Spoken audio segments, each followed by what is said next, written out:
বশিরাত আল্লামা হুজুরের জীবনী লিখেছেন, তার ভিতরে এসেছে আল্লাহর ওলি মুজাদ্দিদুজ জামান তিনি চলে গেলেন বাংলাদেশে। এই জায়গায় যাওয়ার পর ওই বাংলাদেশে একটা বাচ্চা ছেলের গলায় একটা মাছ বেঁধে গিয়েছিল। আল্লাহর ওলিকে গিয়ে বলেন, হুজুর এই ব্যাপার, এই বাচ্চাটার এমন করুণ অবস্থা, এই বাচ্চাটা হয়তো মারা যাবে। আল্লাহর ওলি আপনি একটা কিছু ব্যবস্থা করুন। ফুরফুরা শরীফের মুজাদ্দিদুজ জামান আমিরুশ শরিয়াত আলা হযরত আলা হুজুর পীর কিবলা রাহমাতুল্লাহ আলাইহি আমার আল্লাহ পাক তাআলাকে কত বড় মাপের ওলি বানিয়েছিলেন। এই বাচ্চা ছেলেটার মুখের কাছে হুজুর হাত রেখে বললেন, এ মাছ, এ মাছ, এ সামাক আল্লাহর হুকুমে আমি আবু বকর আমার হাতে তুই চলে আয়। এটা বলার সঙ্গে সঙ্গে মুজাদ্দিদুজ জামান বাচ্চা ছেলেটার মুখের সামনে হাত যেমনি রাখলো, হুজুরের হাতে ওই বাচ্চার গলায় বেঁধে থাকা মাছটা বেরিয়ে হুজুরের হাতে চলে এসেছিল। আরো জোরে বলেন সুবহানাল্লাহ। আল্লাহ পাক এই হুজুরের কারামাতের ওসিলায় ওই বাচ্চাটা জানটা বেঁচে গেল। চোখে আলো নাই, চোখে পাওয়ার নাই, অত চোখে তাপ পড়তেন ইলমে বাতিনি চোখ দ্বারা। তাই আমাদের যারা পীর ও মুর্শিদ তারা শুধু এই দুনিয়ার চোখ না নন, আল্লাহ পাক তাদের ইলমে বাতিনি দান করেছিলেন। কোন কবরের পাশে দাঁড়িয়ে গেলে ওই জায়গায় যদি কাশফুল কবর সবক আমাল করতেন, আল্লাহর ওলি মিসলা হুজুর পীর কিবলা রাহমাতুল্লাহ আলাইহি তিনি বুঝতে পারতেন ওই কবরবাসীর হালাত কি। আমার মেয়েরা এজন্য আল্লাহর ওলিরা যে এলাকায় ভ্রমণ করে, আল্লাহর ওলিরা যে এলাকায় পা রাখে, ওই এলাকার মানুষের কপাল শুধু জিন্দাদের ভালো নয়, বরঞ্চ মুর্দাদেরও কপালটা খুলে যায়। আল্লাহর ওলিরা ওই এলাকায় পা রেখে ওয়াজ ও নসিহত করে যখন আল্লাহ পাকের দরবারে দোয়া চান, আল্লাহর ওলিদের দোয়া কবুল করে নিয়ে আমার আল্লাহ ওই এলাকার মানুষদের আযাবে কবর থেকে নাজাত দান করে দেন। একজন আলেমের খাতিরে, একজন আল্লাহর ওলির খাতিরে 40 দিন পর্যন্ত কবরের আযাব আল্লাহ পাক maaf করে দেন। আরো জোরে বলেন সুবহানাল্লাহ। এত বড় নিয়ামত আল্লাহর ওলিয়া ওলিয়াদেরকে আল্লাহ পাক দিয়েছেন। তাই আল্লাহ পাক বলেছেন, চার শ্রেণীর মানুষ আমার বন্ধু। কয় শ্রেণী? চার শ্রেণী। এক নম্বর হলো নবীগণেরা মিনান নবিয়্যিন, নবীগণেরা আর আম্বিয়াগণের আল্লাহর বন্ধু। দ্বিতীয় নম্বরে ওয়াসশুহাদা, দ্বীনের রাস্তায় যারা জীবন দিয়েছে, যারা শহীদ হয়েছে, শহীদদের বহু বছর হলো শুহাদা, এনারা আল্লাহর বন্ধু। তৃতীয় নম্বর হলো ওয়াসসিদ্দিকিন, যারা সত্যবাদী, আমার আল্লাহ পাকের বন্ধু তারা। চার নম্বরে ওয়াসসালিহিন, যারা সালেহ, আল্লাহর যারা ওলি বান্দা, যারা উলিল আমর ওয়া মাফিজানেরা, যারা মুস্তাগির, যারা মুসান্নিফ, যারা মুতাকাদ্দিমিন, আমার আল্লাহ পাক তাদের বন্ধু হিসাবে গ্রহণ করে বললেন ওয়া হাসুনা উলাইকা রাফিকা, এরা আমার বন্ধু, এরা আমার মহব্বতে। জোরে বলেন সুবহানাল্লাহ। জন্য আল্লাহর ওলিদের বিরোধিতা করা মানে আল্লাহ পাক বলেন সে যেন আমার সঙ্গে যুদ্ধ করার জন্য প্রস্তুতি নেয়। আল্লাহর ওলিদের বিরোধিতা করা মানে আল্লাহর সঙ্গে জিহাদ ঘোষণা করা। কি বুঝলেন? আমাদের সমাজে আছে না নাই আল্লাহর ওলিদের বিরোধিতা করা মানুষ? অনেক আছে। মাঝে মাঝে স্লোগান দেয় কি, জাদা হটাও ইসলাম বাঁচাও, বলে কি বলে। আবার তারাই দেখি বিপদে পড়ে আবার স্লোগান দিচ্ছে যে হ্যাঁ পীর সাহেব পীরজাদা হুজুর জিন্দাবাদ। কারণ যদি ফুরফুরা শরীফের নামটা একটুখানি তাদের কেটে দিয়ে সিলসিলার বাইরে তারা, তাহলে কিন্তু আর মোটেও দাওয়াত হবে না। কথা ঠিক কি না? আবার ভাইজানেরা, ও নবীর উম্মতেরা, জওয়ানেরা, যুবকেরা, এইজন্য আল্লাহ পাক বাংলার মানুষদের জন্য নসিবওয়ালা করেছেন আমাদের মুজাদ্দিদুজ জামানকে এই জায়গায় প্রেরণ করে। এই বাংলা জমিনে শিরক ছিল, বিদআত ছিল, অন্যায় ছিল, জুলুম ছিল। আল্লাহ পাকের ওলিয়া উলিয়া গণেরা এই বাংলার জমিনে মুজাদ্দিদুজ জামান পায়ে হেঁটে, পালকিতে চড়ে, মাটির ট্রেনে করে গিয়ে বিভিন্ন এলাকায় তিনি ভ্রমণ করে কোরআন ও হাদিসের আলোকে ওয়াজ নসিহত করার মাধ্যমে ওখানকার বিদআত, ওখানকার নানান রকম বেশরিয়তি কাজগুলি তিনি এমন ভাবে তুলে দিয়েছিলেন, মানুষদেরকে সুন্দর শরীয়তের রাস্তার দিশা দিলেন। মানুষেরা ওই রাস্তার উপরে আমল করে এক একজন আল্লাহর নেক ওলি বান্দা হয়ে গিয়েছিলেন। আর মোহাম্মত করে বলুন সুবহানাল্লাহ। আল্লাহর ওলি মেজলা হুজুরকে আল্লাহ পাক এত বড় ওলি বান্দা বানিয়েছিলেন। আর আল্লাহর নবী দিন ও দুনিয়ার বাদশা নবী পাক সাল্লাল্লাহু আলাইহি ওয়াসাল্লামের সঙ্গে মুফতি আযমের অনেকবার দিদার নসিবে হয়েছিল। হুজুর একটা সময় বালিশের তলায় কি খোঁজ করছেন, তো খাদেমা বলছে হুজুর আপনি বালিশের তলায় কি হাত দিয়ে হাত রান কি খোঁজ করেন? তো বললো বাবা আতর একটা দাও না এখান থেকে। হ্যাঁ আতর আমি খোঁজ করি। তো হুজুরের হাতে একটা আতর দেওয়া হলো। হুজুর ওটা নাকে দিয়ে বললেন বাবা এই আতর নয়, একটু আগে স্বয়ং আমার রাসূলুল্লাহ সাল্লাল্লাহু আলাইহি ওয়াসাল্লামের সঙ্গে আমার দেখা হয়েছিল, তিনি যে আতরটা যে হাদিয়া দিয়েছেন আমি সেইটা খুঁজছি। জোরে বলুন, আর একটু জোরে হবে না? এত বড় মহব্বতের মানুষ ছিলেন নবীজির, আর আমরা তাদের মহব্বত করি। কথা ঠিক কি না? আসহাবে কাহাফ 7 জন যুবক যাদেরকে মহব্বত করেছিল একটা নিকৃষ্ট প্রাণী কুকুর। এই কুকুরটার নাম হলো কিতমির। আমার ভাইয়েরা, এই আল্লাহর ওলিদের মহব্বত করার জন্য ওই কিতমির নামক কুকুরটাকে আল্লাহ কিয়ামতের দিন মানুষ রূপে তুলবেন এবং তার আকল এই আল্লাহর ওলিদের মহব্বত করার জন্য আল্লাহর ওলিদের সঙ্গে আল্লাহ পাক তাকে জান্নাতে দেবেন। কুকুর যখন চলে যাচ্ছিল আল্লাহর ওলি বলে, এ কুকুর আমরা যাচ্ছি জালেম বাদশাদের অত্যাচার সহ্য করতে না পেরে, তুই কোথায় যাচ্ছিস? কুকুরের জবান খুলে গেল। কুকুর বলল যেখানে আল্লাহর ওলি নাই ওখানে আমি নাই। আর আমরাও স্লোগান দেই যেখানে আল্লাহর ওলি নাই আমরাও সেখানে নাই। কথা ঠিক কি না? যেখানে আল্লাহর হাক্কানি ওলিয়া উলিয়া নাই আমরাও সেখানে নাই। জোরে বলেন না নারে তাকবীর, নারে তাকবীর। সবাই মিলে জোরে আওয়াজ দেওয়া যাবে না? আমি জানি এই আওয়াজটা হয়তো সবার পছন্দ হবে না। সবাই ভাববে যে হুজুর আপনি উঠে আল্লাহর ওলিদের কথা বলছেন, কারণ আমরা ওলি ভক্ত মানুষ। আমি ফুরফুরা শরীফে 10 বছর পড়াশোনা করেছি। এই আপনাদের পাশে হরিণখোলা যে সিনিয়র মাদ্রাসা, ওই জায়গায় আমি শিক্ষকতা করি। আগে ভাঙড়ে করতাম, অনেক অনেক ছিল, বাড়ির কাছাকাছি এখন চলে এসেছি। আমার ভাইজানেরা, জওয়ানেরা, যুবকেরা, তো বাংলার জমিনে ঘুরলে ঘুরলে দেখা যাবে যে দাদা হুজুর রহমাতুল্লাহ আলাইহি তিনি 1100 মসজিদ আর 850 মতো মাদ্রাসা তিনি প্রতিষ্ঠা করেছেন। এত অবদান বাংলার জমিনে দাদা হুজুর রহমাতুল্লাহ আলাইহির ছিল। তার 5 আওলাদরা এই জায়গায় এই কাজ তারা করেছেন। কারণ জানলেন যে আলেম না থাকলে গ্রামে মাদ্রাসা না থাকলে আলেম হবে না, আর আলেম না হলে মসজিদ চালাবে কারা? তাই আলেম হওয়ার কারখানা মাদ্রাসা প্রতিষ্ঠা করে আমাদের সমাজে আলেম উপহার দিয়েছেন। আর সেই তানাদের দেখা দেখি আজকে বিভিন্ন এলাকায় এত একাডেমি বলুন, এত শিক্ষা প্রতিষ্ঠান, এত মিশন বলুন, সব মুজাদ্দিদুল জামানের দেখানো রাস্তায় আজকে সব সমাজ ব্যবস্থা চলছে। কথা ঠিক কি না? এই আইডিয়া কোথা থেকে পেল তারা? মুজাদ্দিদুল জামান দাদা হুজুর রাহমাতুল্লাহ আলাইহির মতদর্শ থেকে তারা পেয়েছে। আমার ভাইজানেরা, ও নবীর উম্মতেরা, আল্লাহর ওলি এমন করে যখন 7 জন আল্লাহর নেক বান্দা, এনাদেরকে বলা হতো আসহাবে কাহাফ। জানাদের নামে আল্লাহ পাক একটি 15 পারায় সূরা দিয়েছেন, সূরাতুল কাহাফ বলে। ও জামানার বাদশা, যে বাদশার নাম ছিল বাদশা দাখিয়ানুস, এই বাদশা দাখিয়ানুস এলান করে দিল, আমার এলাকায় যারা থাকবে, আমার এলাকায় যারা থাকবে অমুক মেলায় গিয়ে তাদের অ্যাটেন্ড করতে হবে, ওই মেলাতে অনেক নর্তকী মহিলারা নাচানাচি করবে, ওই জায়গায় যোগদান করতে হবে, ওখানে তাদের অংশগ্রহণ করতে হবে। আমার এই রাজত্বের যারা ওখানে যাবে না, আমি তাদের বিরোধী বলে মনে করব। ও নবীর উম্মতেরা, জালিম বাদশা নবী ঈসা আলাইহিস সালামের ইন্তেকালের পরের এই ঘটনাটা, ও আমার ভাইয়েরা, ঈসা আলাইহিস সালামের উম্মত ছিলেন তারা।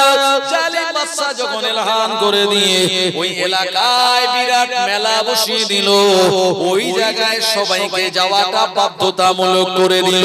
কিন্তু না, মেলায় তো নাচানাচি গান, মেলায় নর্তকী হয়, মেলায় কত খারাপ জিনিস হয়, ওখানে আল্লাহ 7 জন যুবক তারা যাবেন না বলে মনে মনে সিদ্ধান্ত নিলেন। ও আমার ভাইজানেরা, সবাই যখন মেলায় চলে গেল, আল্লাহর এই নেক বান্দা এনারা একে একে একটা গাছের তলায় এসে আশ্রয় নিলেন।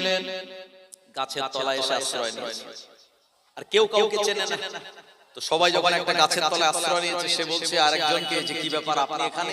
তো বললো আমরা ওই মেলায় যাওয়ার বিরোধী, কারণ মেলায় যাওয়া চলে, আমাদের চলে না। এই যে শীতকাল পড়েছে মানে কত মেলা হয়, এই হারোয়ার মেলা হয়, ওই কাজীপাড়ার মেলা হয়, কত মেলা হয়, এইসব মেলায় যাওয়া আমাদের জন্য জায়েজ নয়।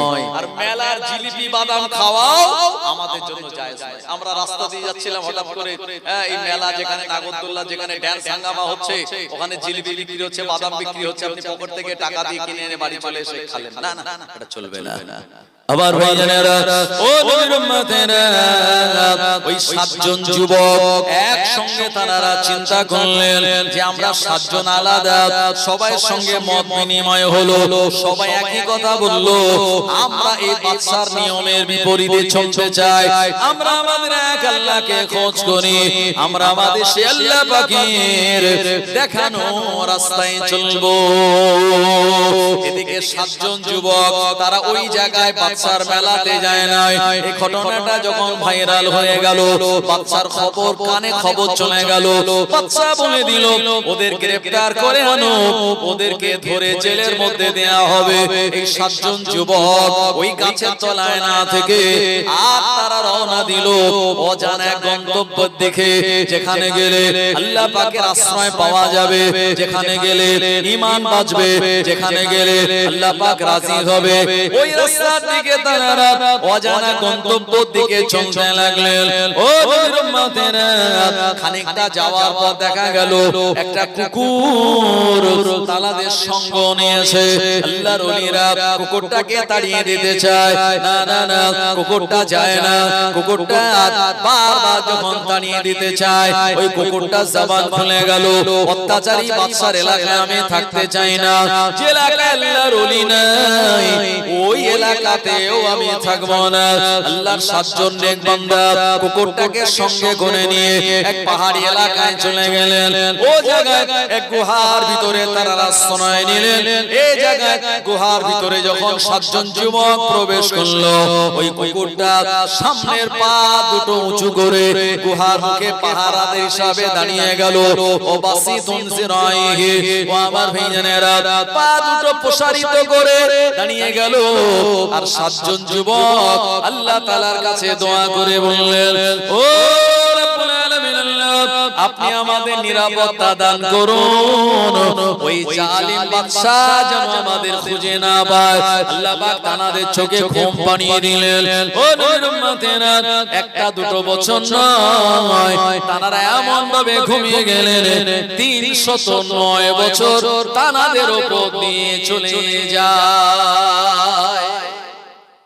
এদিকে সেই কুকুরটা কিন্তু 309 বছর বাঁচেনি, সে আগে ইন্তেকাল করেছিল এবং তার হাড় হাড্ডি ওখানেই দাঁড়িয়ে ছিল গুহার মুখে। আমার ভাইজানেরা, কিন্তু এই যে 309 বছর পর তানাদের গায়ে একদিন রোদ লাগলো এবং আল্লাহ পাক তানাদের পার্শ্ব পরিবর্তন করাতেন।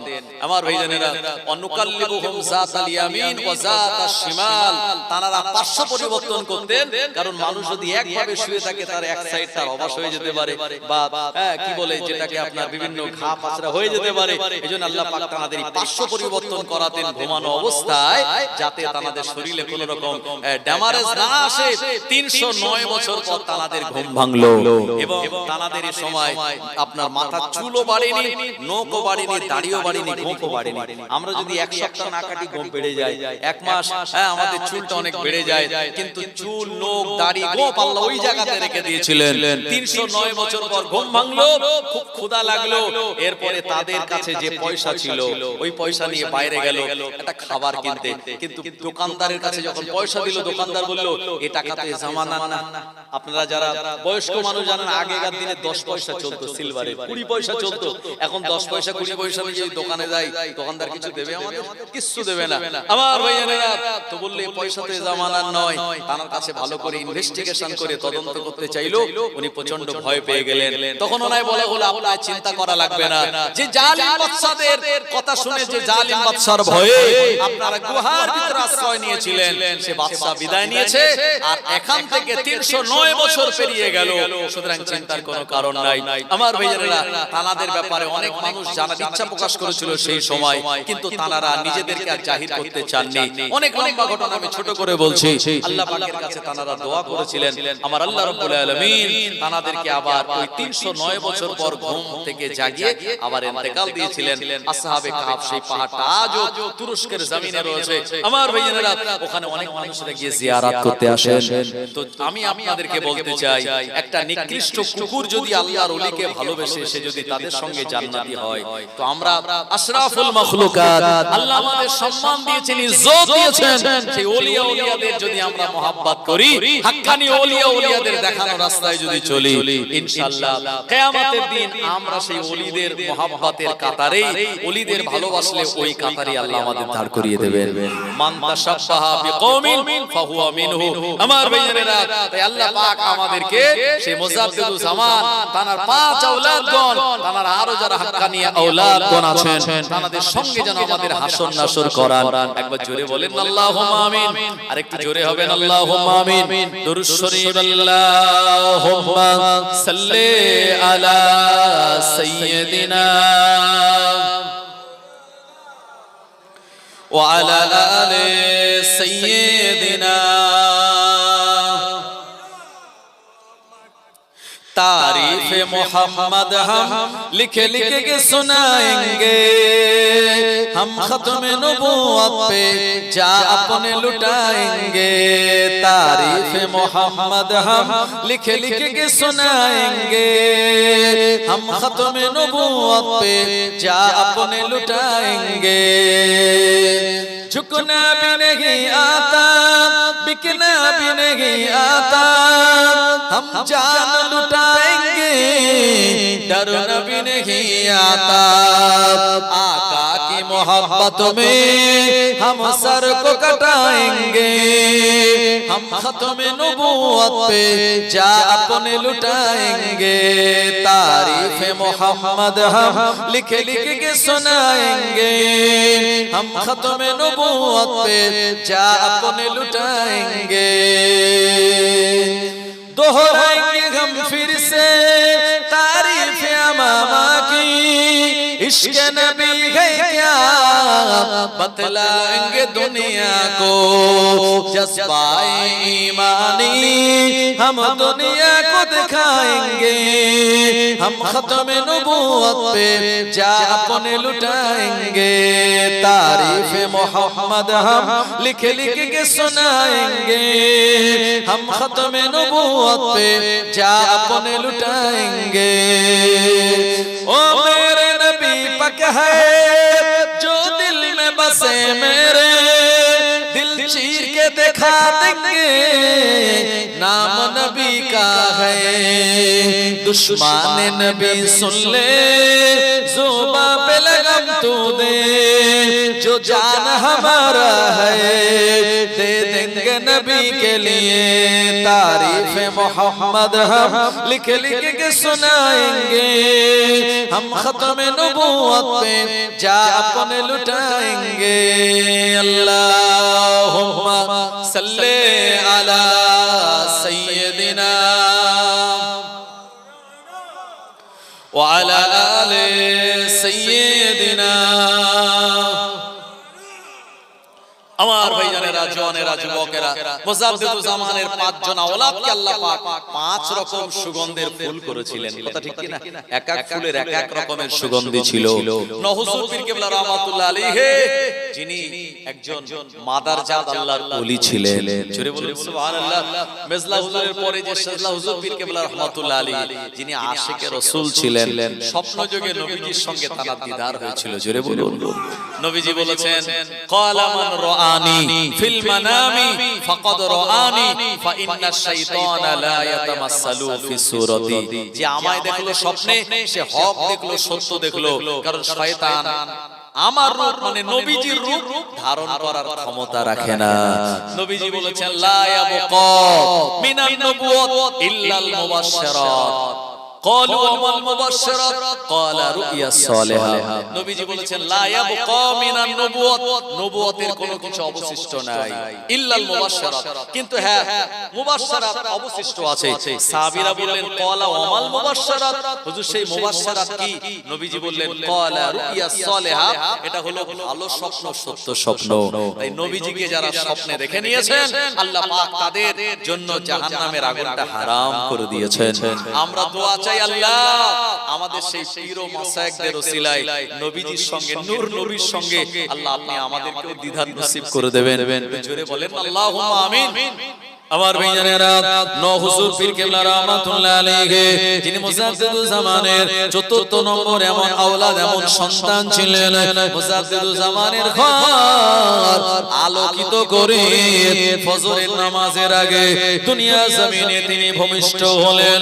কিন্তু না না না, এই বাচ্চাটা জিন্দা নয়, এই বাচ্চাটা নড়ে না, চড়ে না, এই বাচ্চাটা কাঁদে না, এই বাচ্চাটা মরা বাচ্চার মতো নিথর দেহ নিয়ে এ দুনিয়া জমিনে আগমন করলো। আল্লাহর ওলি মুজাদ্দিদুজ জামানের কানে সংবাদ গেল, আল্লাহর ওলি হুজুর, আপনার ঘরে যে সন্তান আগমন করলো, এই সন্তানটা জিন্দা নয়, এই সন্তানটা মৃত হয়ে প্রসব হয়েছে, এই বাচ্চাটা মরা। মুজাদ্দিদুজ জামান দুঃখ করলেন না, কাঁদলেন না, বিচলিত হলেন না। আমি প্রথমে আপনাদের শুনিয়েছি, আল্লাহ পাক কোরআন মাজিদে শুনিয়েছেন, আলা ইন্না আউলিয়া আল্লাহি লা খাউফুন আলাইহিম ওয়া লা হুম ইয়াহজানুন। খবরদার, নিশ্চয় যারা আল্লাহর ওলি বান্দা, তাদের কোনো ভয় নাই, তাদের কোনো দুশ্চিন্তা নাই। আল্লাহর ওলি কথাটা শোনার পর তিনি বিচলিত হলেন না। ঘরেতে দাদি আম্মারা কাঁদে, মা বোনেরা কাঁদে, এই বাচ্চাটা মরা হয়েছে। 10 মাস পেটে ধারণ করার পর কোন বাচ্চা যদি মরা হয়, ওই মায়ের অবস্থাটা কি হয় একমাত্র ওই মাই জানতে পারে। ও নবীর উম্মতেরা, হুজুর কেবলা আপনার সময় পেরিয়ে যায়, কোনো কবর খোঁড়া হয় না, হুজুর গোসলের বা কাফন দাফনের আয়োজন করেন না। কিন্তু মুজাদ্দিদুজ জামানের বিনা অনুমতিতে এই বাচ্চাটাকে গোসল দেওয়া যাবে না, কাফন পরানো যাবে না। বাড়ির ভিতরে একটা সাদা কাপড় দিয়ে এই মাসুম বাচ্চাটাকে ঢেকে রাখা হয়েছে। ও নবীর উম্মতেরা, জওয়ানেরা, যুবকেরা, আল্লাহর ওলি জোহরের নামাজ আদায় করলেন ফুরফুরা শরীফের মসজিদে। জোহর পেরিয়ে আসরের সময় গড়িয়ে যায়। ও আমার ভাইজানেরা, তখনও কবর খোঁড়ার কোনো নির্দেশ আসে নাই। অনেকে চিন্তা করলো, এই বাচ্চাটাকে কি দাফন দেওয়া হবে না, এই বাচ্চাটাকে কি কবর দেওয়া হবে না। শরীয়তের মসলায় বলা আছে, 4 মাস আগে কোন বাচ্চা যদি ভূমিষ্ঠ হয়ে যায়, ওই বাচ্চাটা জানাজা পড়াও লাগবে না। এই বাচ্চাটাকে সাদা কাফনে মুড়ে আপনার গোরস্থানে দাফন দিয়ে দিতে হবে। কিন্তু 4 মাস পর মায়ের পেটের বাচ্চাদের জান এসে যায়। এই বাচ্চাটা মরা হোক বা জীবিত, আমার ভাইজানেরা, আপনার 4 মাস পরে যদি কোনো বাচ্চা মায়ের পেট থেকে আপনার জীবিত হওয়ার পর ইন্তেকাল করে বা মরা বাচ্চা হয়, ও বাচ্চাটা জানাজা নামাজ আদায় করতে হবে। কারণ জানাজা নামাজ হলো ফরজে কিফায়া, যেটা 4 তাকবীরের সঙ্গে আদায় করা লাগে।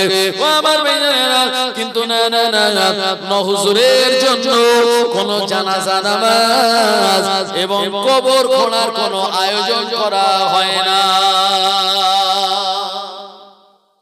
আসরের সময় হয়ে গেল, ফুরফুরা শরীফের মাটির মসজিদ আজও আছে না নাই? ভিতরের দেওয়ালটা মাটির, বাইরের স্ট্রাকচারটা কংক্রিটের, কিন্তু ভিতরের দেওয়াল আজও মাটির, আর উপরের ছাউনিটা কিন্তু টালির আছে। সেই ঐতিহ্য, পুরনো ঐতিহ্যকে ধরে রাখার জন্য আমার ভাইজানেরা, জওয়ানেরা, যুবকেরা, ফুরফুরা শরীফে আজও কিন্তু মুখে আযান হয়, মাইকে নয়। কথা ঠিক কিনা? যে মেন দরবারের মসজিদ, এখানে কিন্তু মুখে আযান হয়, আজও মাইকে নয়। এবং ওখানে ইসালে সওয়াব হয়। নামাজে যে মুকাব্বির হয়, ইমামতি যে ইমামতি করেন, তিনিও কিন্তু মুখে করেন। আর সব লাইন দিয়ে মুকাব্বির দাঁড়িয়ে যায়, সবুজ পাঞ্জাবি পরে, সবুজ পাগড়ি পরে। কারণ এটা একটা ওই শৃঙ্খলা, এটা একটা পুরানো ঐতিহ্যকে আজও ধরে রাখা হয়েছে। জোরে বলুন না সুবহানাল্লাহ। আমার ভাইজানেরা, ফুরফুরা শরীফ মসজিদে আসরের আযান শুরু হলো। আল্লাহু আকবার, আল্লাহু আকবার, আল্লাহু আকবার, আল্লাহু আকবার। ওয়া আমার ভাইজানেরা, আযান যখন শুরু হলো, ফজরের আগে হওয়া, ওই বাচ্চাটাকে সাদা কাপড়ে চাপা দিয়ে রাখা আছে। এই বাচ্চাটা আযানের সময় আর কেঁদে উঠেছে। এমন কান্না, ওই কান্নার ভিতরে যেন আল্লাহ বলার আওয়াজ শোনা যায়। দাদি আম্মারা, বাড়ির মহিলারা, মায়েরা দৌড়ে তাড়াতাড়ি ছুটে গেলেন, কোলে তুলে নিলেন।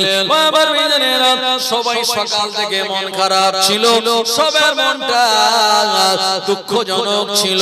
কিন্তু মুজাদ্দিদুজ্জামানের আওলাদ, উনি যখন আসরের সময় কেঁদে উঠেছে, সবার মনটা খুশিতে বাগে বাগ হয়ে গেল। সবাই আনন্দে আত্মহারা হয়ে আল্লাহ পাকের দরবারে শুকরিয়া জ্ঞাপন করেন।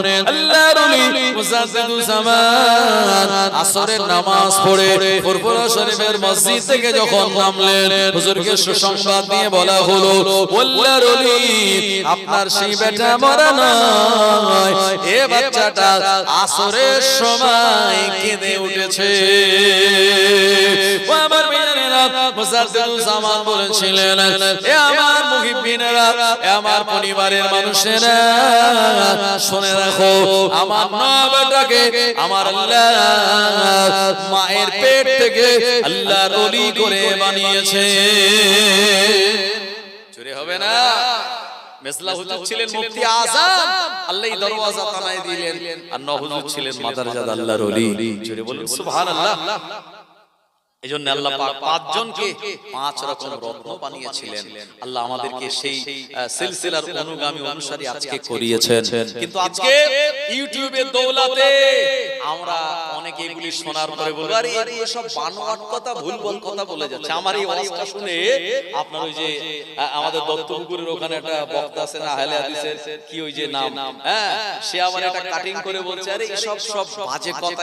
আরে মানুষ মরে আবার জিন্দা হয় কোনদিন? ও নাদান, জানে ফুরফুরা শরীফে সম্পর্কে তার কোনো জ্ঞান নেই, ধারণা নাই। এজন্য সে ফুরফুরা শরীফ সম্পর্কে বলছে, হ্যাঁ, নবীজির অন্য কোনো জায়গায় যাওয়ার ইচ্ছা হলো না, ফুরফুরা শরীফে গেল। বলেছিল না বলেনি? এরা হচ্ছে নাদান। হ্যাঁ, এ জানে না আমি যে ওয়াজ করে ঘুরে বেড়াচ্ছি, এটাও মুজাদ্দিদুজ্জামানের ওসিলায় এই জলসার মজলিস কায়েম হয়। আগে যখন মানুষ জানতে পারেনি, অনেকে আমাদের সিলসিলার ঘরের মানুষেরা তাকে দাওয়াত করেছে, রে চল চমক চমক কথা বলছে, শুনি কেমন কথাগুলি। কিন্তু পরে যখন তার আসল রূপ প্রকাশ হয়ে গেল, যে এ হচ্ছে আমাদের ঘরের নয়, এ হলো গায়ের মুকাল্লিদ, ইমাম মানে না, এ 8 রাকাত তারাবির পক্ষে বলে রমজান মাসে নামাজ 1 রাকাত পড়লে 70 রাকাতের সওয়াব। আর যারা গায়ের মুকাল্লিদ নামাজাবি, এরা নামাজকে কেটে ছেটে 8 রাকাত করে দিয়েছে। কথা ঠিক কিনা? নামাজের পরে আমরা হাত তুলে মোনাজাত করি, কথা ঠিক কিনা? করি কি করি না? ফরজ নামাজের পরে হাত তুলে মোনাজাত করি। আর ওরা ইমাম সাহেব যখন মোনাজাত করে, ওরা হাত নামিয়ে ওরা বলে সব বেদাতে, সব চলবে না। অথচ আল্লাহ পাক কোরআনুল মাজিদে শুনিয়েছেন, ফাইজা ফারাগতা ফানসাব ওয়া ইলা রাব্বিকা ফারগাব। এই তাফসীর যদি জানা থাকতো, তাহলে নামাজের পরে জামাতবদ্ধভাবে তারা দোয়া করত। আর আমাদের দোয়াটাই হলো সবথেকে বড় অস্ত্র। নবীজি বলেছেন, আদ-দুআ ওয়াসিলাহুল মুমিন, মুমিনের হাতিয়ার হলো দোয়া। মুমিনের হাতিয়ার কি? দোয়া। ফুরফুরা শরীফের হুজুর তিনি আসবেন সময় মতো, হ্যাঁ, ওয়াজ নসিহত করবেন, আর যে দোয়া করবেন এটা সবথেকে গুরুত্বপূর্ণ। কথা ঠিক কি না?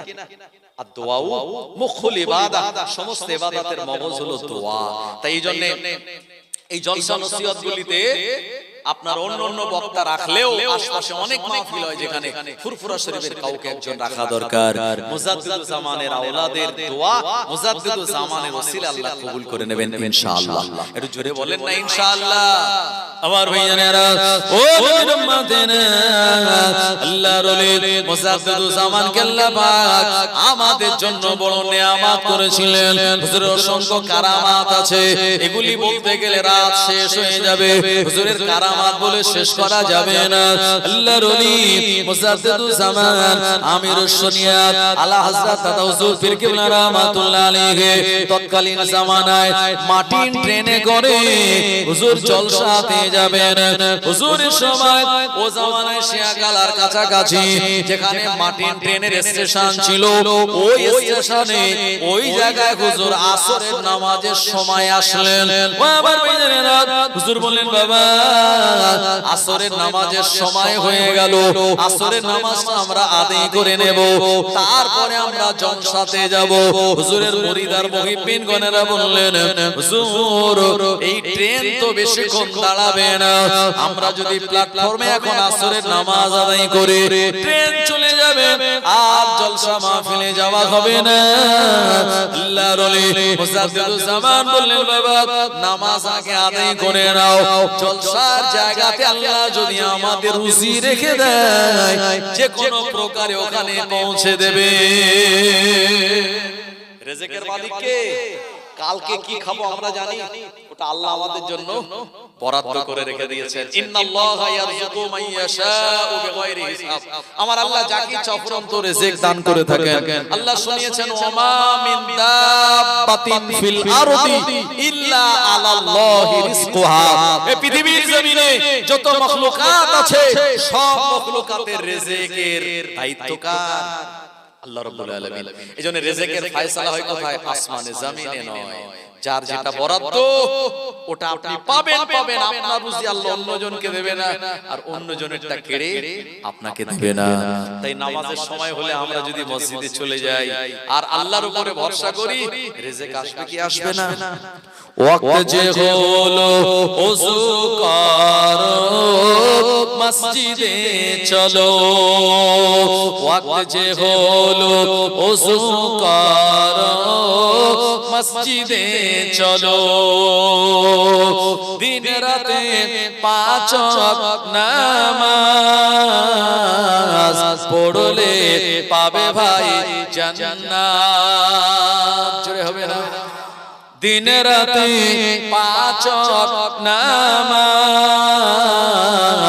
পড়লে পাবে ভাই জান্নাত। ফজরের সময় হলে বিছানায় না থেকে শুয়ে চলে যাও মসজিদে, আল্লাহ তাআলা রহমত দেন ঢেলে, আল্লাহ তাআলা রহমত দেন ঢেলে। জোহরের সময় হলে কাজটা তুমি দাও ছেড়ে, কিছু সময় দাও নামাজে, সফলতা আসবে জীবনে, সফলতা আসবে জীবনে।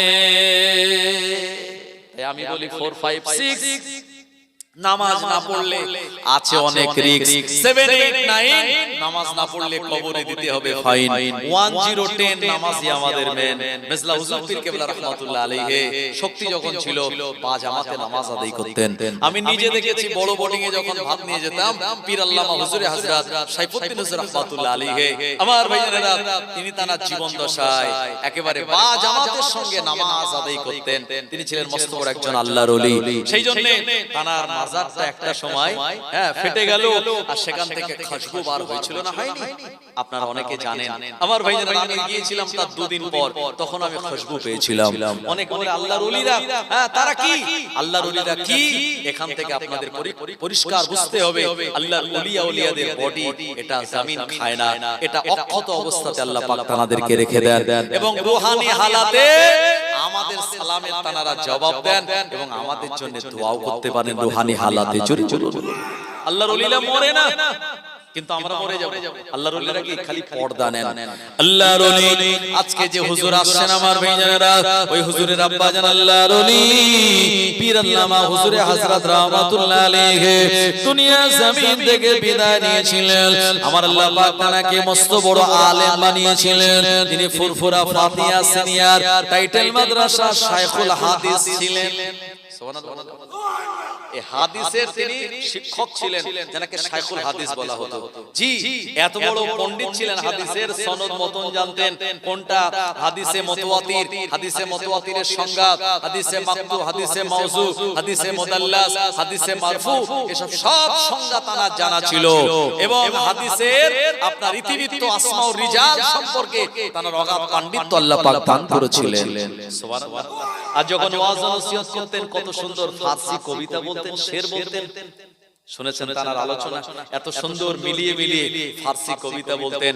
আর কোরআন ও হাদিস তার ওয়াজের ভিতর একদম কি একদম পরিপূর্ণ ছিল। আমরা ওয়াজ ও নসিহত করতে গিয়ে হয়তো 5-7টা 10টা হাদিস কোরআন বলার টাইম পেলাম বা সময় পেলাম বা বললাম বা জানি, কিন্তু হুজুর যখন ওয়াজ ও নসিহত করতেন প্রত্যেকটা আলোচনার পিছনে কোরআন ও হাদিস থেকে দলিল দিতেন। জোরে বলুন।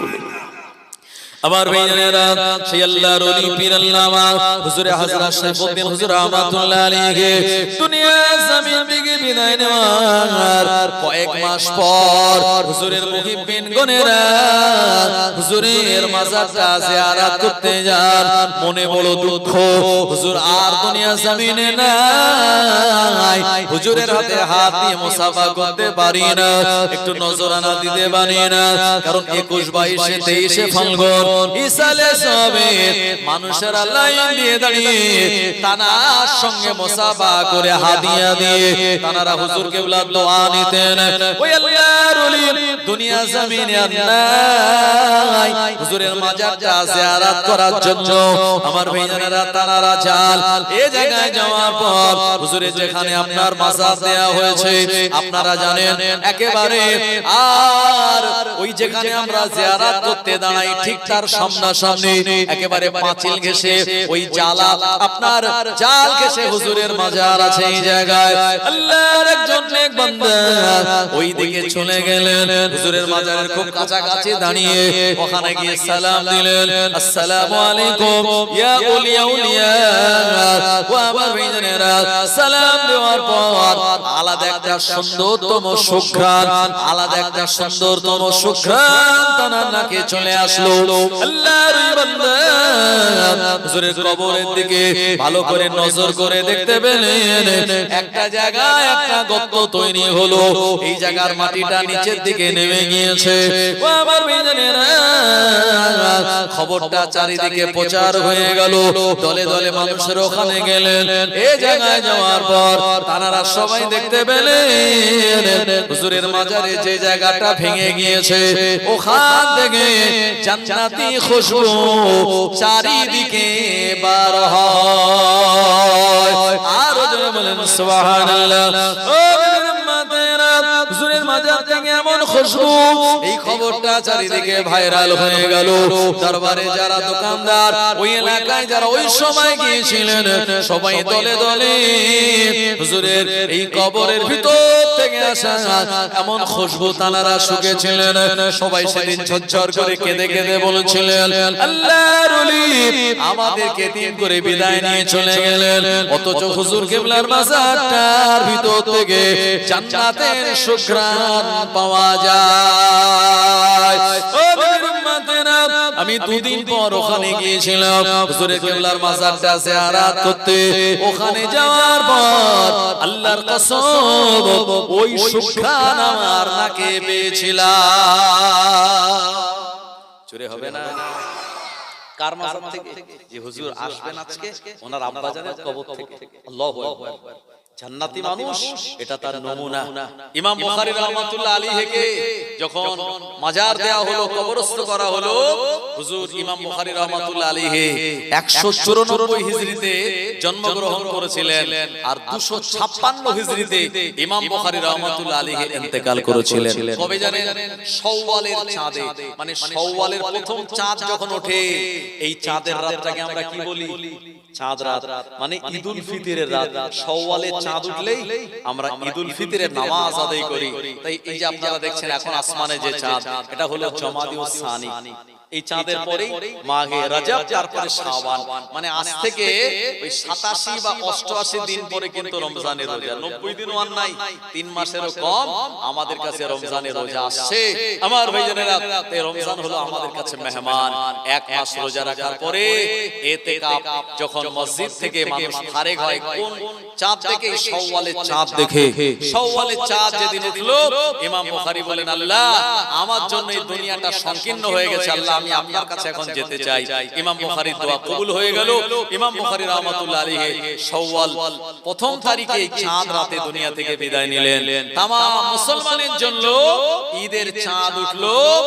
আর আমিরুল মুমিনিন ফিল হাদিস, হাদিসের চাঁদ ডুবে গেল। ইমাম বুখারী হুজুরের যখন মাজার দেয়া হয়েছিল, তানারই কবরের মাটি থেকে সব সুগন্ধি বার হচ্ছিল। চারিদিকে মানুষেরা সব পকেটে করে নিয়ে গেল, গায়ে মাখছে। হ্যাঁ, এই সুগন্ধি মাটি সবাই নিয়ে চলে যাচ্ছে। একটা সময় তার মাজারটা ঘিরে দেয়া হলো। আমার ভাইজানেরা, সেই ইমাম বুখারী হুজুরের মাজার আজও যেখানে, সেখান থেকে আজও জান্নাতি সুঘ্রাণ পাওয়া যায়। জোরে বলুন না সুবহানাল্লাহ। সেই হাদিস তিনি রেখে গিয়েছেন। আর আমাদের পীর ও মাশায়েখগণেরা অনেকেরা যারা বুখারী শরীফের, আমার ভাইজানেরা, হাজার হাজার হাদিস তানাদের মুখস্থ ছিল। ও আমার ভাইজানেরা, ও উম্মতেরা, আমি আপনাদের যে কথা শোনাচ্ছিলাম, আল্লাহর ওলি মুজাদ্দিদুজ জামান ওই মাটিন স্টেশনে আসরের নামাজের সময় পৌঁছে গেলেন। মুহিব্বিন বোনেরা বলেন, হুজুর আসরের নামাজ পড়লে ট্রেনটা চলে যাবে, আমরা জলসার জায়গায় আর যেতে পারবো না। আল্লাহর ওলি বললেন, বাবা রিজিক যদি আল্লাহ ওখানে রেখে দেয়, আমরা ঠিকই পৌঁছে যাব, তবে দেরি করো না। আসরের নামাজের জন্য কাতার দিয়ে তোমরা দাঁড়িয়ে যাও। হুজুর বললেন, বাবা ট্রেন যখন প্ল্যাটফর্মে চলে আসলো, ওই ট্রেনের ড্রাইভারকে গিয়ে বলো, ও ড্রাইভার সাহেব একটুখানি আপনি ট্রেনটাকে দাঁড় করান, আমি কসরের 2 রাকাত আসরের নামাজ আদায় করব। আসরের নামাজ হলো 4 রাকাত, কিন্তু মুসাফির হালাতে এটা কসর করে 2 রাকাত করতে হয়। আমি 2 রাকাত নামাজ আদায় করে এই ট্রেনে উঠে যাব। ট্রেনের ড্রাইভার শুনে বলল, না না না, এই নামাজের জন্য ট্রেন দাঁড় করানো যাবে না। ট্রেন চলে তার আপন গতিতে, নিজস্ব টাইমে। হুজুর কেবল আসেন, একটু তাকবীর দেন, নারে তাকবীর, জোরে একটু আওয়াজ দিয়ে বলেন, নারে তাকবীর। আওলাদে মুজাদ্দিদুজ জামান জনাব সম্মানীয় পীর সাহেব হুজুর কিবলা সিলসিলায়ে হক মুজাদ্দিদুজ জামান, মুজাদ্দিদুজ জামানের হক সিলসিলা, নারে তাকবীর। যারা ভিতরে এখন আসেননি, যারা বাইরে দাঁড়িয়ে আছেন, আমি সবাইকে বলবো ভিতরে চলে আসুন। আর হুজুর কেবল আসেন, তার সম্মানার্থে সবাই একটু দাঁড়িয়ে তাকবীর দেন, নারে তাকবীর, নারে তাকবীর।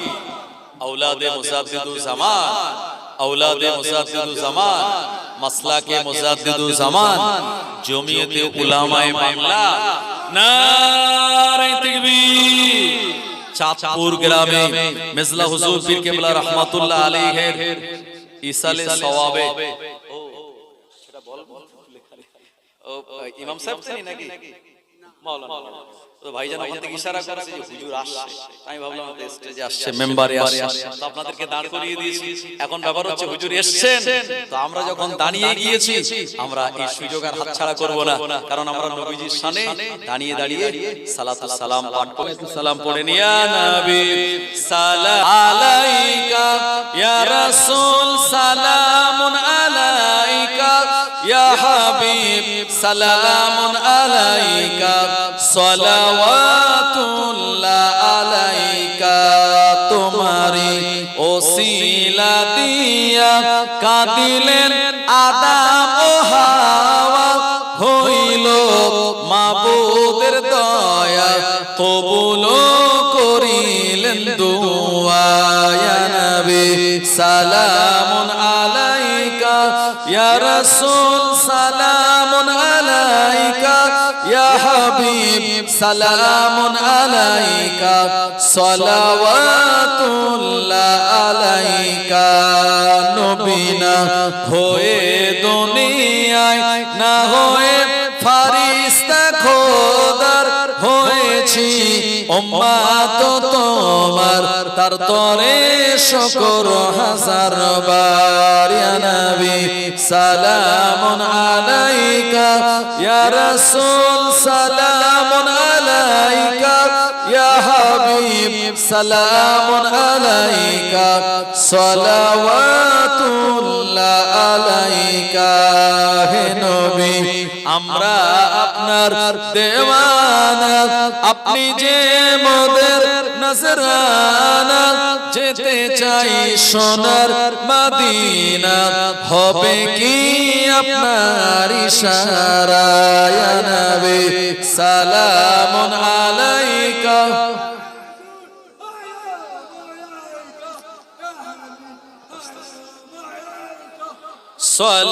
সালাওয়াতুল্লাহ আলাইকা নবীজির আব্বা আব্দুল্লাহ নবীজির আম্মা আমিনা নবীজির দাইমা হালিমা নবীজির রওজা মদিনা ইয়া নবী সালামুন আলাইকা ইয়া রাসূল সালামুন আলাইকা ইয়া হাবিব সালামুন আলাইকা সালাওয়াতুল্লাহ আলাইকা ইয়া রাব্বি সাল্লি ওয়া সাল্লিম আলা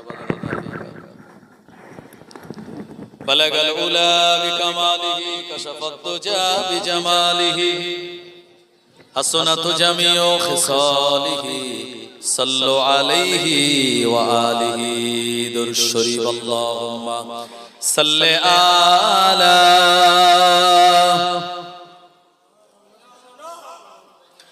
ওয়া আলা আলি সাইয়্যিদিনা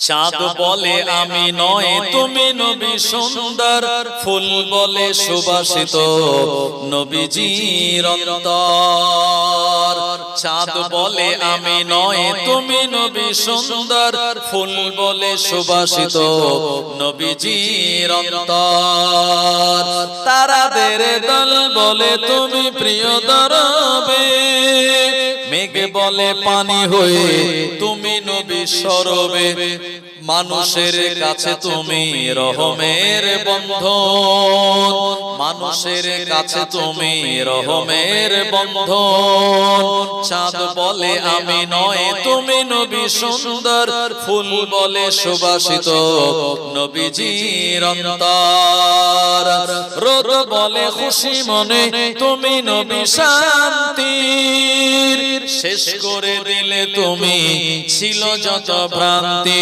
রাত বলে নূর ছিল রাসূলের দৃষ্টিতে দিন বলে তুমি সেরা মাবুদের সৃষ্টিতে আলোময় করে দিলে পৃথিবীর অন্তর আলোময় করে দিলে পৃথিবীর অন্তর চাঁদ বলে আমি নয় তুমি নবী সুন্দর ফুল বলে সুবাসিত নবীজির অন্তর আরবের পথ বলে তুমি নবী মুক্তির বয়ে দিলে ধরণীতে বায়ু তাপ স্বস্তির মদিনার বাতাসেরা এসে বলে বাংলায় আকাশের সুখ নামে প্রতিদিন রওজায় ভরে গেল সাকিনাতে মদিনার প্রান্তর ভরে গেল সাকিনাতে মদিনার প্রান্তর চাঁদ বলে আমি নয় তুমি নবী সুন্দর ফুল বলে সুবাসিত নবীজির অন্তর লা ইলাহা ইল্লাল্লাহ লা ইলাহা লা ইলাহা ইল্লাল্লাহ মুহাম্মাদুর রাসূলুল্লাহ সাল্লাল্লাহু আলাইহি ওয়াসাল্লাম এই আসরের নামাজ অনেক গুরুত্বপূর্ণ নামাজ বুখারী শরীফে কিতাবুস সালাত নামক একটা বাব আছে এই জায়গায় এসেছে হাদিস এসেছে নবীজি বলেছেন মান তারাকা সালাতিল আসরি ফাকাদ হাবিতাত আমালুহু আও কামা ক্বালা নবী সাল্লাল্লাহু আলাইহি ওয়াসাল্লাম। নবীজি বলেছেন সারা দিনের মধ্যে যারা আসরের নামাজটা ছেড়ে গেল যেন সারা দিনের আমালটা বরবাদ হয়ে গেল। এজন্য আসরের নামাজ, ফজরের নামাজ, সালাওয়াতুল উস্তা মধ্যবর্তী সময়ের নামাজ অনেক গুরুত্বপূর্ণ নামাজ। এই নামাজগুলি আমাদের হেফাজত করতে হবে। আমার ভাইজানেরা, তো হুজুরের যে সাথী ট্রেনের ড্রাইভারকে বলেন একটুখানি দাঁড় করান ট্রেনটা, আমরা আসরের ফজর নামাজ 2 রাকাত পড়ে ট্রেনে উঠবো। ড্রাইভার বলছে ট্রেন তো সরকারি আর সরকারি টাইমে চলে, কারোর জন্য ট্রেন দাঁড়ায় না। আল্লাহর ওলি বললেন বাবা নামাজে দাঁড়িয়ে যাও তোমরা। হুজুর ইমামতিতে আর মুহিব্বিন মুরিদ জানারা তানারা নামাজের মুসাল্লায় ইক্তাদাইতু বিহাযাল ইমাম নামাজ শুরু করে দিয়েছেন। আমার ভাইজানেরা, আল্লাহর ওলি মুজাদ্দিদুজ জামান আমিরুশ শরিয়াত আলা হযরত হুজুর পীর কেবলা রাহমাতুল্লাহ আলাইহি আসরের নামাজের ভিতরে তিনি যখন তাকবীরে তাহরিমা বাদ বেঁধে নিলেন, ট্রেনটা ছাড়ার সময় হয়ে গেল। এমন সময় দেখা যায় আমার আল্লাহর অপার কুদরতি ক্ষমতায়, আমার আল্লাহর হুকুমে ওই ট্রেনের ইঞ্জিনটা বন্ধ হয়ে গেল। ট্রেনের ড্রাইভার অবাক হয়ে গেল, এমন নিখুঁত ইঞ্জিন আর চলতে চলতে কেমন করে বন্ধ হয়ে গেল।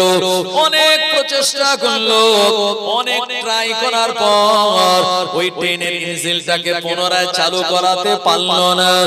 আমার ভাইজানেরা, এভাবে করে হুজুর কেবলার আসরের নামাজ যখন আদায় হয়ে গেল, হুজুর নামাজ শেষ করে বললেন বাবা আমার মুহিব্বিনেরা দেরি করো না, তাড়াতাড়ি তোমরা ট্রেনে উঠে পড়ো। হুজুরের সাথী সঙ্গীরা তাড়াতাড়ি ট্রেনে উঠে পড়লেন।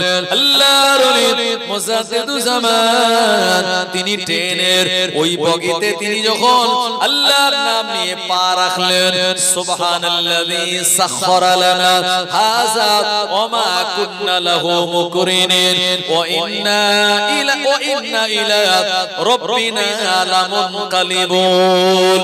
এরপরে আমার ভাইজানেরা সফরের জন্য যখন ট্রেনের বগিতে পা রাখলেন, আমার আল্লাহর হুকুমে আল্লাহর কুদরতি ক্ষমতায় ওই বন্ধ ট্রেনের ইঞ্জিনটা পুনরায় চালু হয়ে গিয়েছিল। আর ওজনে বলেন সুবহানাল্লাহ। এই সময় ট্রেনের ড্রাইভার গার্ড বুঝতে পেরেছিল আমরা আপনার জন্য ট্রেনটা দাঁড়াতে চাই না, বিনা কারণে ট্রেনের ইঞ্জিন বন্ধ হয়ে গেল। উনি উঠলেন, আবার ট্রেনের ইঞ্জিনটা চালু হলো। এই সময় ড্রাইভার আর গার্ড বুঝতে পেরেছিল ইনি সাধারণ কোন মানুষ নন, ইনি একজন আল্লাহর নেক বান্দা। জোরে বলুন সুবহানাল্লাহ। ও উম্মাত মাদানিরা, এজন্য আমরা যদি কাজের দোহাই না দিয়ে, আমরা যদি সময়ের কথা না বলে আল্লাহর নামাজ আদায় করে নেই, অন্যান্য সব কাজগুলি আমার আল্লাহ আমাদের জন্য সহজ বানিয়ে দেবে। মুজাদ্দিদুজ জামান আমিরুশ শরিয়াত আলা হযরত দাদা হুজুর পীর কেবলা রাহমাতুল্লাহ আলাইহি বাংলাদেশে গেলেন। ওই বাংলাদেশে হুজুর যখন নতুন গেলেন, বাংলাদেশের আলেম ওলামারা তারা বলছে আরে বাংলা থেকে আবু বকর নামক একজন হুজুর এসেছে, উনি নাকি পীর সাহেব, একটু টেস্ট করতে হবে কত বড় আল্লাহর ওলি, কত বড় পীর। ভাই গ্রামে যদি নতুন ইমাম আসে সবাই একটু টেস্ট করে, কি করে না হুজুর এই মশলাটা কি, ওটা কি, এটা কি, ওটা কি, নানান কথা বলে হুজুর একটু ধরে, তার যোগ্যতা মান ও গুণ যাচাই করে। তো আল্লাহর ওলি বাংলাদেশে ওয়াজ করতে গেলেন, তো ওই জায়গায় আপনার সব বড় বড় আলেমরা তারা বিভিন্ন রকমের জটিল মশলাগুলি তারা কাগজে লিখে এনেছে। এনে তারা বলছে নিয়ত করে এসেছে যে আবু বকরের কাছে যাব আর গিয়ে এই সব মশলাগুলি জিজ্ঞেস করব, যদি ঠিকঠাক মীমাংসা দিতে পারে তাহলে বুঝবো হ্যাঁ উনি একজন বড় আলেম, আর যদি মীমাংসা দিতে না পারে তাহলে বুঝবো উনি একজন সাধারণ। আমার ভাইজানেরা, এই রকম টার্গেট নিয়ে আল্লাহর ওলির মাহফিলে গেলেন। যাওয়ার পরে হুজুর যখন মাহফিলে উঠবেন, আর ওঠার আগেই হুজুরকে এই প্রশ্ন প্রশ্নগুলি করতে যাচ্ছে যে হুজুর আমাদের কিছু প্রশ্ন আছে, এর জবাব একটুখানি দেবেন। আল্লাহর ওলি বলেন বাবা তোমরা আমার আলোচনা শুনতে এসেছো, বসে যাও, এই মজলিসে বসে যাও, আমি তোমাদের এই প্রশ্নের জবাব দিয়ে দেব ইনশাআল্লাহ। ভাই আল্লাহর ওলিদের আমি প্রথমেই বলেছি ইলমে লাদুন্নি, আল্লাহ ইলমে বাতিনি চোখ দান করেন। আর যে আলেমরা সব সামনে বসে আছে হুজুরের ভুল ধরার জন্য, হ্যাঁ তারা সব সামনে বসে আছে আর ভাবছে যে এইবারে আমরা প্রশ্নগুলি বলবো। হুজুর আল্লাহ তাআলার প্রশংসা, ইন্নাল হামদা লিল্লাহ ওয়াসসালাতু ওয়াসসালামু আলা রাসূলিল্লাহ বলে আমার ভাইরা তিনি আলোচনা শুরু করলেন। এরপরে ওই যে পকেটে যে সব প্রশ্নগুলি সিরিয়ালে ছিল 1 নম্বর 2 নম্বর 3 নম্বর 4 নম্বর করে যে প্রশ্নগুলি ছিল, হুজুর ওয়াজের মাধ্যমে তিনি প্রথম এই শুরু করলেন তোমাদের এই 1 নম্বর প্রশ্ন এই, তার জবাবে 2 নম্বর প্রশ্ন এই, তার জবাবে 3 নম্বর প্রশ্ন এই, তার জবাবে যার পকেটের ভিতরে প্রশ্ন সে পকেট থেকে বের করে চেক করছে, যেহেতু পুরো সিরিয়াল ধরে বলে দিচ্ছে এখনো তো কাগজটা হাতে দিইনি কিন্তু আমার পকেটে আছে কোন সিরিয়ালে কোন প্রশ্ন এটা বুঝছে কি করে। হুজুর যখন এই ওয়াজের মধ্যে তাদের সব প্রশ্নের জবাব ওয়াজ ও নসিহতের মধ্যে দলিল সহ কিতাবের দলিল আদিল্লা দিয়ে দিলেন, তারা সবাই জলসা শেষে হুজুরের হাত ধরে ফেললো। হুজুর কি বলছেন, হুজুর আমরা আপনাকে টেস্ট করার জন্য এসেছিলাম, সত্যি আপনি একজন আল্লাহর ওলি, কারণ আমাদের পকেটে প্রশ্ন আর তার জবাব আপনি সুন্দর করে পর সিরিয়ালে দিয়ে দিয়েছেন, যদি আল্লাহর ওলি না হতেন আপনাদের এটা সম্ভব হতো না। হুজুর আমরা আপনার হাতে হাত দিয়ে মুরিদ হতে চাই, জোরে বলুন। সেই জন্যই তো বাংলাদেশে এত মুজাদ্দিদুল জামানের ভক্ত মুরিদ 5 হুজুরের আওলাদেরা সেই বাংলাদেশের জমিনে যান। অবদান কার? ফুরফুরা শরীফের মুজাদ্দিদুল জামান দাদা হুজুর পীর কেবলা রাহমাতুল্লাহ আলাইহি, জোরে বলুন না সুবহানাল্লাহ। বশিরাত আল্লামা হুজুরের জীবনী লিখেছেন, তার ভিতরে এসেছে আল্লাহর ওলি মুজাদ্দিদুল জামান তিনি চলে গেলেন বাংলাদেশে। এই জায়গায় যাওয়ার পর ওই বাংলাদেশে একটা বাচ্চা ছেলের গলায় একটা মাছ বেঁধে গিয়েছিল। কি বাঁধলো? মাছ বেঁধে গেল, মানে শিঙি মাছ যার 2 দিকে কাঁটার, একবার যদি আপনার হাতে লাগিয়ে দেয় তার কাঁটা যন্ত্রণায় কি অবস্থা হয় বলেন তো। বাচ্চা ছেলে খেলা করছিল এই মাছ নিয়ে। এখন সেই মাছটা কি এই কিতাবে উল্লেখ হয়নি, যে কোনো একটা মাছ, তবে মাছ যদি উল্টো কোনো ভাবে বেঁধে যায় তো তাহলে সেটা সহজে আসে না। এরকম একটা জায়গায় এই মাছ বেঁধে গেল, বাচ্চা ছেলেটা খেলছিল আর হঠাৎ করে মাছটা ধরে মুখের মধ্যে দিয়ে দিয়েছে। আর বাচ্চাদের টার্গেট যে কিছু ধরলেই মুখে দিতে হবে। আমার ভাইজানেরা গলায় এমন ভাবে বেঁধে গেল, বাচ্চাটা কাঁদতে পারছে না, চোখ দিয়ে পানি বেরোচ্ছে, ছটফট করছে। হ্যাঁ এক্ষুনি বাচ্চাটা শ্বাস বেরিয়ে যাবে। ডাক্তার যারা ওখানে ছোটখাটো ছিল তারা বলল সর্বনাশ, এই বাচ্চাটাকে তো আর বাঁচানো যাবে না। ওই জায়গায় দাদা হুজুর রাহমাতুল্লাহ আলাইহি ছিলেন।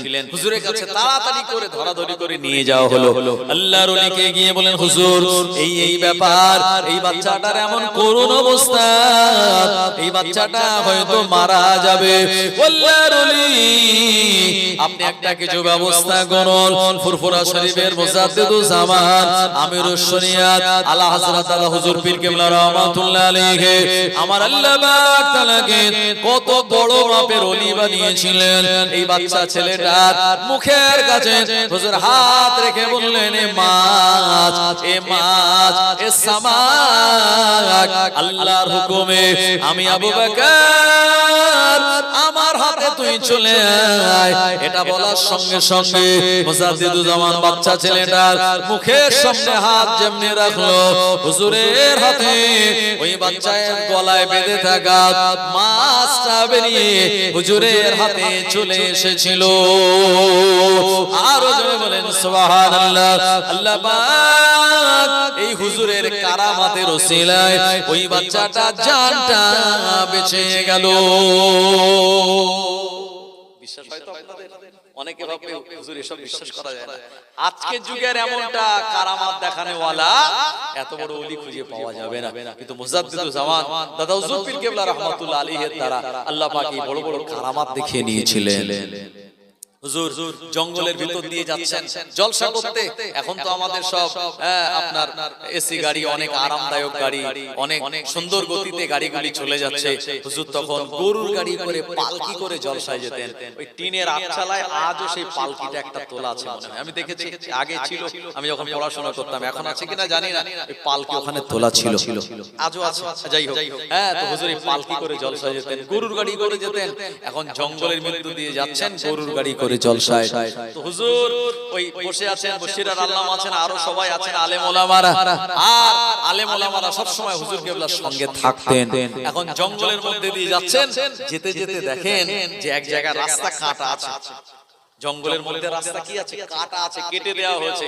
অনেক সময় দস্যুরা কি রাস্তা কেটে দেয় না, দিয়ে ছিনতাই করে, টাকা পয়সা কেড়ে নেয়, এরকম রাস্তা কাটা আছে। তো গাড়োয়ান বলছে, হুজুর আমার এই গরুর গাড়ির চাকা, এই চাকা যদি ওই গর্তে পড়ে, আর এই আমার দুটো গরুর ক্ষমতা নেই যে এই মানে গাড়ি এই গর্ত থেকে টেনে তুলবে, হুজুর কি করা যাবে? গাড়োয়ান ওখানে দাঁড়িয়ে গেল। অনেক সময় মাঝে মাঝে দেখা যায় গরুর গাড়ির উপরে বিরাট বাঁশ দিয়ে দেয়, আগে লম্বা করে বাঁশ সাজিয়ে, আর বাঁশের আগাগুলো একজন ধরে নিয়ে যেত, আর পিছন দিক দিয়ে গরু দুটিকে মারা হতো। বড় বড় গরু আমি ছোটবেলায় দেখতাম, এখনো দেখা যায় না, এখন সব মোটর ভ্যান উঠে গরুর গাড়ি আউট আমার হয়ে যাবে না। তো যাই হোক, এখন এই গরুর গাড়ি সে ওই গরু কিন্তু টেনে তুলতে পারবে না, এরকম একটা বড় গর্ত। এরপরে হুজুর তিনি চিন্তা করছেন আল্লাহ কি হবে। তো হুজুর খানিকক্ষণ একটু চোখটা বন্ধ করলেন, করার পরে বললেন, বাবা চিন্তার কারণ নাই, আল্লাহ পাক সব ব্যবস্থা করে দেবেন। জোরে বলুন সুবহানাল্লাহ। হঠাৎ দেখা গেল জঙ্গল, যেহেতু দুই দিকে জঙ্গল, মাঝখানে রাস্তা, এই জঙ্গলের ভিতর দিয়ে দুটো বড় বড় বাঘ আসলো, আর গরুর গাড়ির চাকার মাঝখানে একটা ওই গোড়ে কাঠ, যেটা ঝালনের তলায় দিয়ে ধান ঝাড়ে, এরকম গোড়ে কাঠ একটু বেরিয়ে থাকে না, বেশ মোটামুটি 1 ফুট মতো।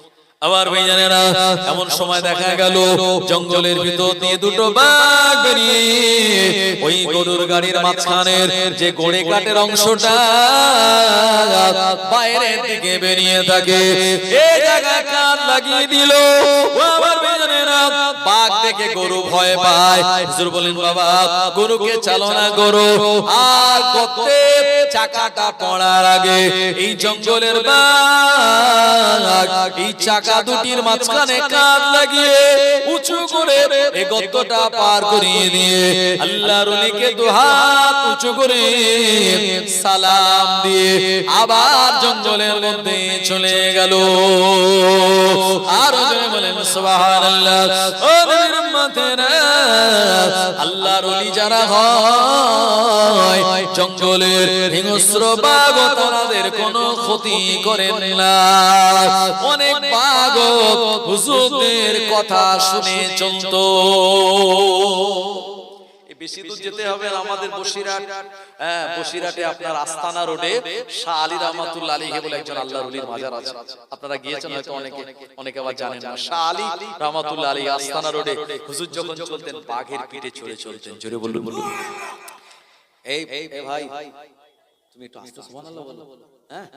বুঝতে পেরেছি, আসলে একটু যাদের সমস্যা আল্লাহ পাক এদেরকে maaf করে দিয়েছে, কি বুঝলেন? এরা হলো মাজনুন, আল্লাহ পাক এদের হিসাব নেবেন না, কিন্তু আমাদের হিসাব হবে কি হবে না? সেদিন সব হিসাব হবে। আল্লাহ আমাদেরকে সব আমলনামা বের করিয়ে বলবেন, ইকরা কিতাবাকা কাফা বিনাফসিকাল ইয়াওমা আলাইকা হাসিবা। সূরা বানী ইসরাঈল আল্লাহ বলছেন, ইকরা কিতাবাকা, পড়ো তোমার আমলনামা, কাফা বিনাফসিকাল ইয়াওমা আলাইকা হাসিবা, আজকে তোমার বিচার তুমি নিজে করার জন্য যথেষ্ট। আর কাফেররা এই বিচার দেখে বলবে, ওয়ায়াকুলু কাফিরু ইয়া লাইতানি কুনতু তুরাবা, হায় হায় আজকে যদি আমরা মাটি হয়ে যেতাম তাহলে কতই না ভালো হতো। আবার ভাইজানেরা, যে কিয়ামতের মহা ময়দান আমাদের সামনে আছে না নাই, আল্লাহ পাক সেদিন আমাদের এই হাত পা সব বন্ধ করে দেবেন। اليوم نختم على أفواههم وتكلمنا أيديهم وتشهد أرجلهم بما كانوا يكسبون اليوم نختم على أفواههم وتكلمنا أيديهم وتشهد আমাদের হাত পা এগুলি জবান খুলে যাবে, আমাদের মুখকে আল্লাহ বন্ধ করে দেবে, আমাদের কৃতকর্মের সাক্ষ্য দেবে তারা। কিন্তু যারা পাগল, যারা মাজনুন, এদেরকে আল্লাহ পাক বিনা হিসাবে জান্নাত দিয়ে দেবেন। জোরে বলবেন না সুবহানাল্লাহ। তাই আল্লাহ আমাদের সুস্থ মস্তিষ্কের, সুস্থ ব্রেনের করেছেন, এটা আল্লাহর দরবারে লাখো শুকরিয়া। জোরে বলেন আলহামদুলিল্লাহ। আমার ভাইয়ারা, তো যে কথা আমি আপনাদেরকে শোনাচ্ছিলাম, আল্লাহর ওলি মুজাদ্দিদুজ জামান দাদা হুজুর পীর কেবলা রাহমাতুল্লাহ আলাইহি আল্লাহ পাক কত বড় মর্যাদাপূর্ণ ওলি বানিয়েছিলেন। ও নবীর উম্মতেরা, আল্লাহর ওলি মুজাদ্দিদুজ জামানকে আল্লাহ আমাদের এই জামানার জন্য, আমাদের এই এলাকার মানুষের জন্য বিরাট বড় নিয়ামত করে পাঠিয়েছিলেন। ও নবীর উম্মতেরা, ফুরফুরা শরীফের মুজাদ্দিদুজ জামান তিনি বাঘের কথা, বাঘ টানার কথা শুনতো। আমার ভাইজানেরা, বাঘকে দেখে হুজুর ভয় পেতেন না। আর এই যে আস্তানা রোডে শাহ আলী রহমাতুল্লাহ আলাইহি, উনি বাঘের পিঠে চড়ে বেড়াতেন। এলাকায় যখন বাঘের পিঠে করে আসতেন, মানুষেরা ভয় পেয়ে তারা পালিয়ে যেত। বাঘ আসছে, হুজুর বলতেন বাবা না না না, পালিয়ে যেও না, এই বাঘ তোমাদের কোনো ক্ষতি করবে না।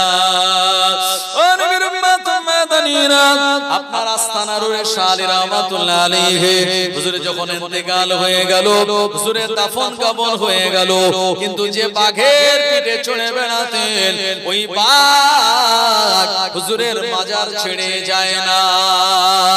মানুষেরা খেতে দেয়, খায় না, বাঘের চোখ দিয়ে চপচপ করে পানি পড়িয়ে যায়, বাঘের চোখ দিয়ে টপ টপ করে পানি গড়িয়ে যায়। বাঘ খাদ্য খায় না, পানি খায় না। হুজুরের শোকে বাঘ ঝরঝর করে কাঁদে। দিন যায়, রাত আসে, রাত যায়, দিন আসে। একটা সময় দেখা গেল ওই জঙ্গলের বাঘ হুজুরের মাজারের পাশে না খেয়ে হুজুর কেবলার ইন্তেকালের শোকে দুনিয়া জমিন থেকে বাঘটাও মারা যায়। ওই এলাকার মানুষেরা বাঘের পায়ে দড়ি দিয়ে ভাগাড়ে ফেলে দেয় না, ওই বাঘটাকে গোসল দিয়ে কাফন পরিয়ে আল্লাহর ওলি শাহ আলী রহমাতুল্লাহ আলাইহির মাজারের পাশে, কবরের পাশে তাকে দাফন দিয়ে দিয়েছিলেন। জোরে বলুন সুবহানাল্লাহ। আপনি যদি শাহ আলী রহমাতুল্লাহ আলাইহির মাজার জিয়ারত করেন, তো বাঘেরও কবর আপনি দেখতে পাবেন, হুজুরের পাশে বাঘের কবর।